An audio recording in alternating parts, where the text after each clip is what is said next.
আগামী শনিবার ঘাটাল লোকসভা কেন্দ্রের ভোট গ্রহণ। তার আগে ঘাটালের তৃণমূল প্রার্থী দেবকে নিশানা করে এক্স হ্যান্ডেলে শুভেন্দু অধিকারীর একটি পোস্টকে ঘিরে শুরু হয়েছে জোর চর্চা। তাতে দেখা যাচ্ছে আরণ্যক ট্রেডার্স নামে একটি বেসরকারি সংস্থার লেজার অ্যাকাউন্ট। উপরে লেখা আছে ভেঞ্চার্স প্রাইভেট লিমিটেড নামে অন্য একটি সংস্থার নাম।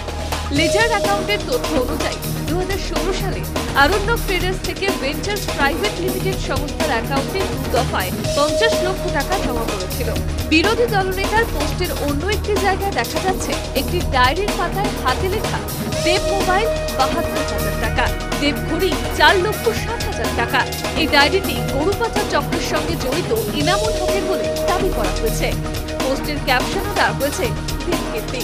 এই পোস্টকে হাতিয়ার করে ঘাটালের তৃণমূল প্রার্থীকে নিশানা করতে ছাড়েননি বিজেপি প্রার্থী হিরণ চট্টোপাধ্যায়। দেবের মুখ ও মুখোশ পুরোপুরি আলাদা বলে করেছেন কটাক্ষ। দেখুন, এই কথা তো আমি 2 থেকে 2.5 বছর ধরে বলে আসছিলাম যে এই মানুষটির মুখ এবং মুখোশ পুরোপুরি আলাদা। এই মানুষটি যা বলেন তার ঠিক উল্টোটা করেন। ইনি বলেছিলেন যে এনামুল হককে তিনি নাকি চেনেন না, এনামুল হক কে তিনি জানেন না, টাকা নেওয়া তো দূরের কথা। এবং আমাকে ওপেন চ্যালেঞ্জ করেছিলেন আপনাদের সবার সামনে যে যদি আমি প্রমাণ করতে পারি যে উনি টাকা নিয়েছেন এনামুল হকের কাছ থেকে, তাহলে উনি সিনেমা ছেড়ে দেবেন, আর যদি প্রমাণ করতে না পারি তাহলে আমাকে রাজনীতি ছাড়তে হবে। আজকে উনি বলুন উনি কি করবেন। সারা বাংলা, সারা ভারতবর্ষ, সারা পৃথিবীর মানুষ আজকে দেখছেন যে এই মানুষটা কত নির্লজ্জ, এই মানুষটা কত বড় মিথ্যেবাদী, এই মানুষটা কত দুর্নীতিগ্রস্ত।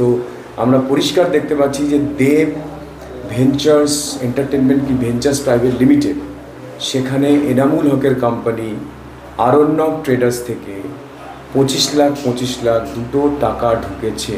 আর এনামুল যিনি আছেন এখন তিহার জেলে, তার ডায়েরির পাতা এগুলো যে কবে কাকে কি দিয়েছে, কাকে মোবাইল দিয়েছে, কাকে ওনাকে মোবাইল দিয়েছে, ওনাকে ঘড়ি কিনে দিয়েছে। দেখুন আপনারা 5 লক্ষ টাকার উপরে জাস্ট ডায়েরিতে লেখা আছে।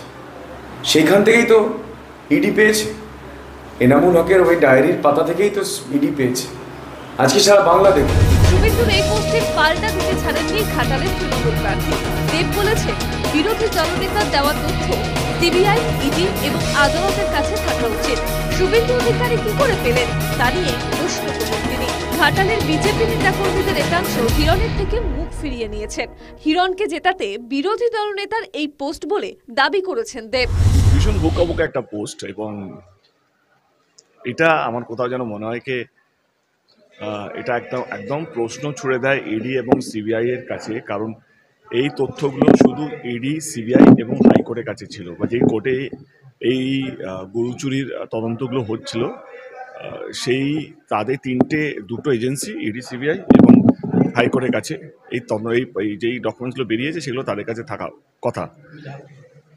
এইটা শুভেন্দুদা কি করে পেল? তার মানে কি শুভেন্দুদার সঙ্গে ইডি, সিবিআই ডাইরেক্ট লিঙ্ক আছে কি? যা ডকুমেন্ট এখান থেকে হচ্ছে ডাইরেক্টলি ওনারা কি একে পাঠিয়ে দিচ্ছেন? এটা আমার প্রশ্ন।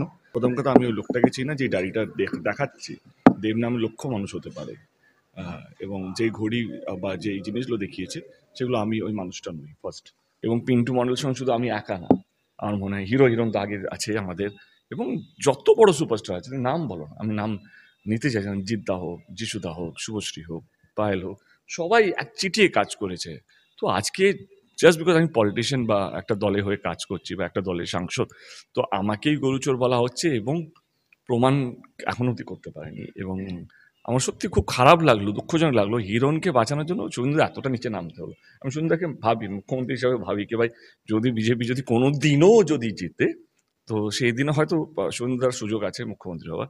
কিন্তু এই ছোট ছোট জিনিসগুলোকে একটা হিরণের মতন ক্যাডারকে বা প্রার্থীকে, যেখানে কোনো বিজেপি বড় নেতা সাপোর্ট করছে না, এখানকার দলের নেতা নেত্রীরা সাপোর্ট করছে না, দলের কর্মীরা সাপোর্ট করছে এবং বিজেপির ভোটাররা সাপোর্ট করছে না, তারাও বলছে এবার প্রথমবার ভোট টিএমসিকে দেবো, তারা সাপোর্ট করছে না।